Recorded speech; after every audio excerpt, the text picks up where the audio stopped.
In Acts 9, God was ready to have his day of wrath and judge the world, but he unexpectedly saved and raised up the Apostle Paul on the road to Damascus. This marked the beginning of a new dispensation, or program, that God had kept secret since the world began. God's prior program with the nation of Israel to establish the kingdom on the earth was temporarily suspended.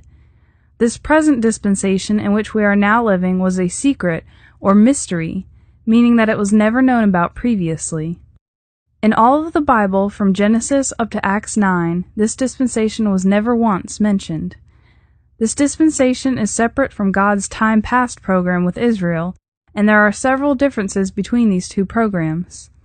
The main difference is that while God's program with Israel was designed to repossess the earth and establish God's kingdom, the dispensation of grace is designed to repossess the heavenly places.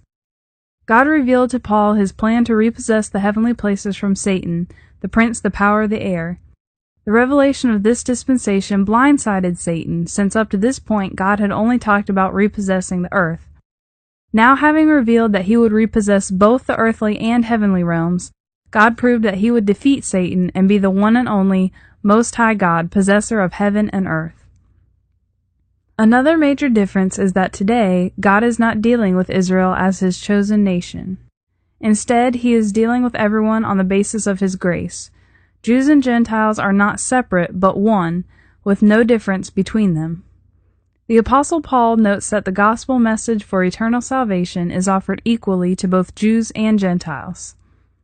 Even the righteousness of God, which is by faith of Jesus Christ, unto all, and upon all them that believe, for there is no difference. This is quite different from time past in Israel's program when Gentiles could only be saved through God's dealings with Israel. The fact that God is using both Jews and Gentiles to repossess the heavenly realm is a part of the mystery revealed to Paul. Saints today are forming the body of Christ. Members of this body will replace areas of rulership in the heavenly places currently held by angels who sided with Satan. In this present dispensation, God has chosen to deal with us solely by means of his grace. The law contract was a covenant that God made only with the nation of Israel, not with the Gentiles. Since God suspended his program with Israel, the law covenant is also in suspension. The Apostle Paul makes note of this in Romans 6:14, saying, "We are not under the law, but under grace." Today, God is being long-suffering before he begins his day of wrath. Since God is not recognizing his covenants with Israel today, the results of those covenants are not in effect. For example, the 5 courses of punishment were all brought upon Israel for their failure to comply with the law contract. But since God does not operate upon the law covenant today, neither Israel nor any other nation is undergoing the 5 courses of punishment. Furthermore, all miracles, signs, wonders, and other forms of divine intervention mentioned previously in the Bible are not in effect today because they were covenanted only with Israel. While miracles were designed for specific purposes in Israel's program, the Apostle Paul says today, "We walk by faith, not by sight."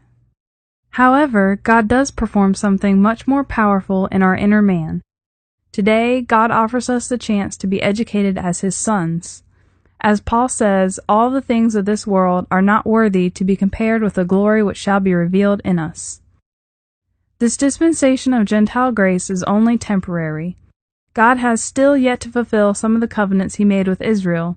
As the Apostle Paul points out, God only brought blindness in part upon Israel. Paul goes on to say that after this dispensation ends, Israel shall be saved. When Israel's program resumes, the covenants that God made with Israel will once again be in effect. God's program with Israel will pick up right where it left off, and God will be ready to have his day of wrath.